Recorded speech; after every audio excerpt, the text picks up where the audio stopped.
Man, like it was it was July of 2016 when you came Yep. aboard, Yep. and we were planning like the September show. Right. And yeah, so like the goal was to make some money for studio time. That Mhm. was just to offset my costs, but it turned into what is now Brooklyn meets Chicago, the Jay-Z tribute.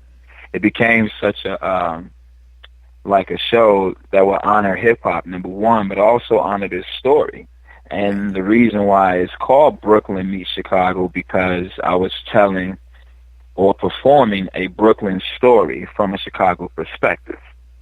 And so, yeah, this thing just became something bigger than what I, initially planned. And it's been fun. It has helped me in so many ways as an artist. It has exposed some things that I maybe needed to work on, from the Mhm. performance standpoint, from the writing standpoint. Just my whole artistry has been checked by performing one of the most, incredible artists of all time, especially in hip hop, knowing that this guy is now inducted into the Hall of Fame. Mhm. You cannot put a lot of time studying an artist as legendary as Jay-Z and for it not to inspire you with your own music, Right. So Right. I And you appreciate the rec- tribute so and you much. recently took a trip to Brooklyn. And I remember when you came back from that tribute and you were like on cloud 157 or something. What kind of experience Yeah. was that like for you? Like in the middle of Well, you at that point you had done what like seven tributes at that point. What was that like being able to go and yeah. experience Brooklyn and going to see Dumbo and all of that? Always nice. Before going to New York was just cool, Mhm. right?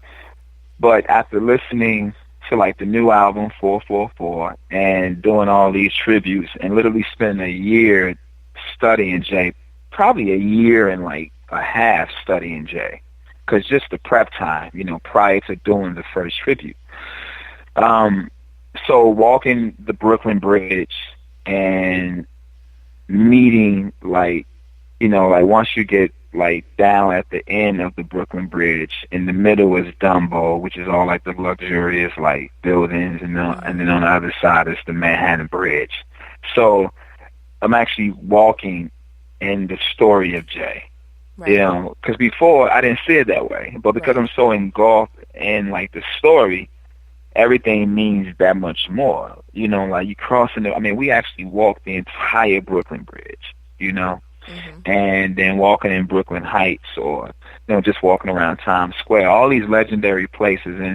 And we had planned like to go to Marcy, but it just wasn't any time for it.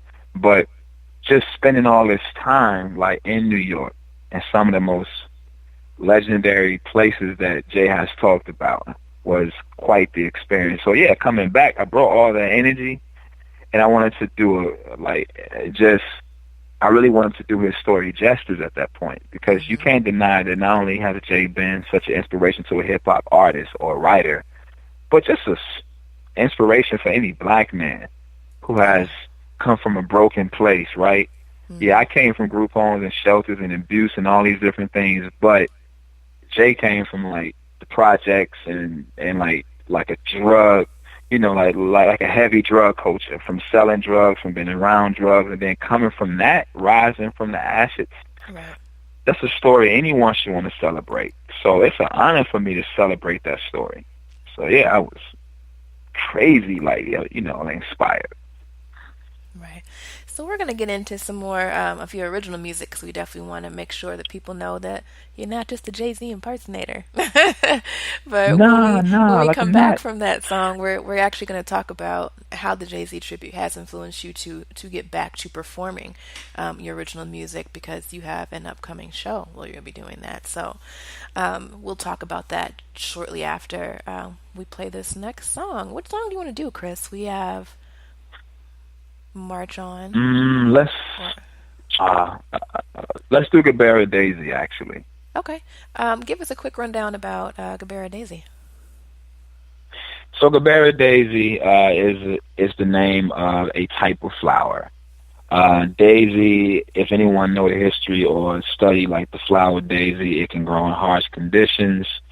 Is that beautiful flower that doesn't stand out like a rose, but is beautiful, it lasts longer. You know, it's a strong flower.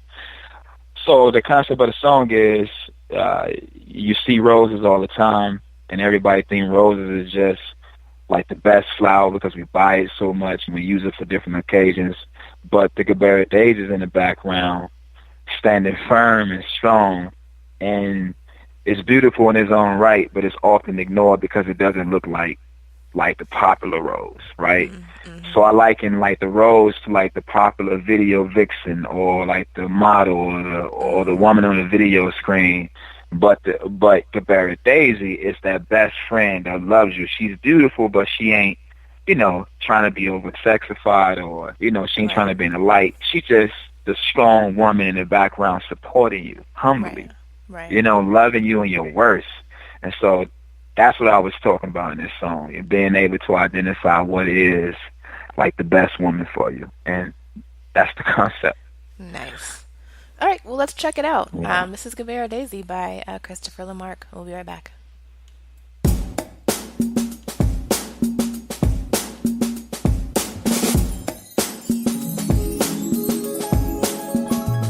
I had too many roses with label bags, long hair with the logo tags, busy in the street trying to find an arm piece, but the petals and the flowers took away my heartbeat.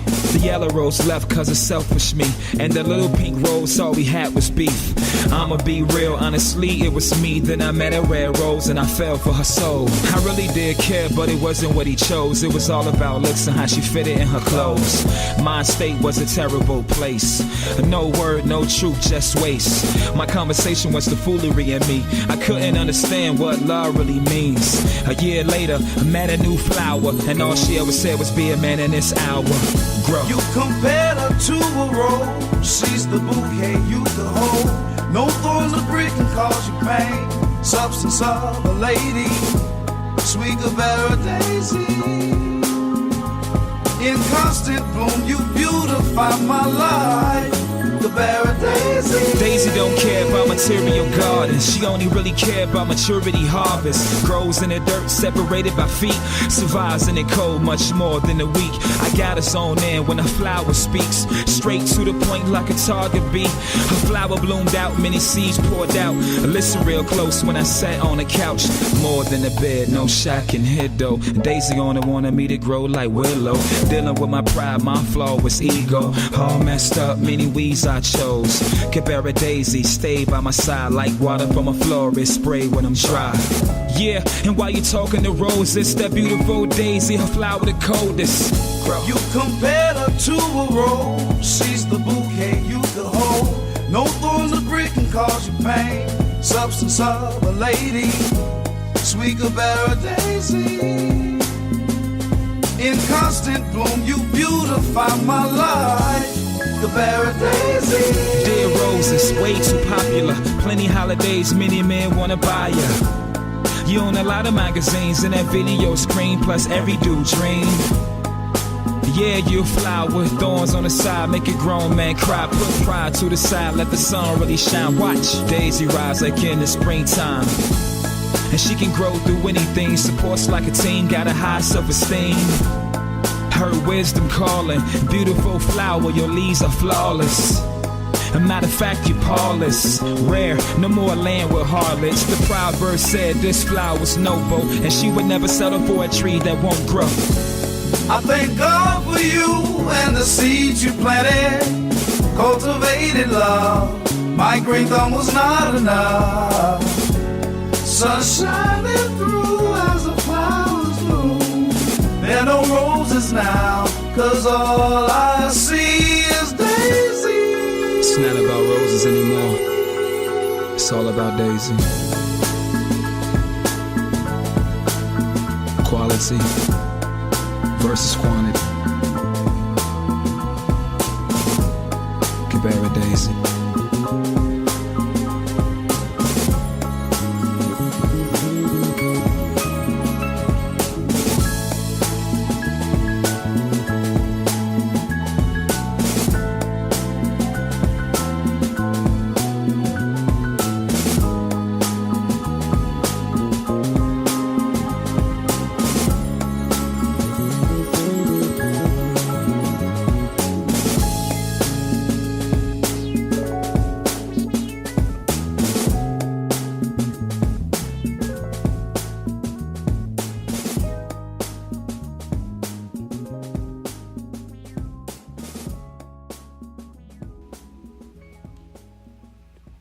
You're listening to Support the Dope Radio. I am your host, CB, here with my guest for tonight, Christopher LeMark, and that was his song, Gabera Daisy. Thank you to everyone who's tuning in live. We definitely appreciate you. Just a reminder, if you do have any questions or comments for Chris, you could hit us up on Spreaker.com in the chat feature. So that is there if you do have any questions for us. But like I said before we got into the song, I definitely wanted to give you some time to talk about your decision to kind of go back to performing original music and how the Jay-Z tribute actually inspired you to do that. Well, yeah, it was so much, prior to doing the Jay-Z tribute. I was frustrated. Money was always an issue. I felt like I had writer's block as an artist, and I just wanted to do something else. Mm-hmm. And it wasn't until the 5th or 6th tribute that we had at Refuge, mm-hmm. I started to feel this desire to go back and write. And I started to write one song after another. I think I had wrote 3 songs back to back, and then the 4th song, the 5th song. But just all these different verses was in my head, and it was crazy because I had downloaded or ingested so much of Jay's music. I didn't realize that outside of that, I still was been inspired to develop this unspoken sound, right? Mm-hmm. I already sound like Jay-Z.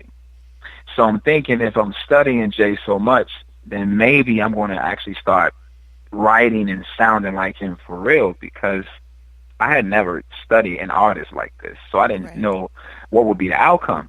But to my surprise, I started to write songs that were directly from my heart, directly from my story and my experience. Mm-hmm. But in the midst of writing, I had learned that I had become a disciplined listener. I was listening to every single instrument and any body of music I was writing to. I was hearing the piano chords like never before. Everything that I wouldn't normally catch, I was catching. Yeah. I was catching the snare. I was catching if something was let off, if it was on. And I was writing from a broader perspective too.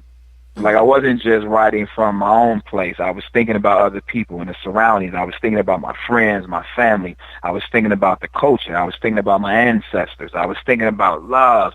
I was thinking about sex from a beautiful place. I was thinking about all of these incredible things, and I wanted to write.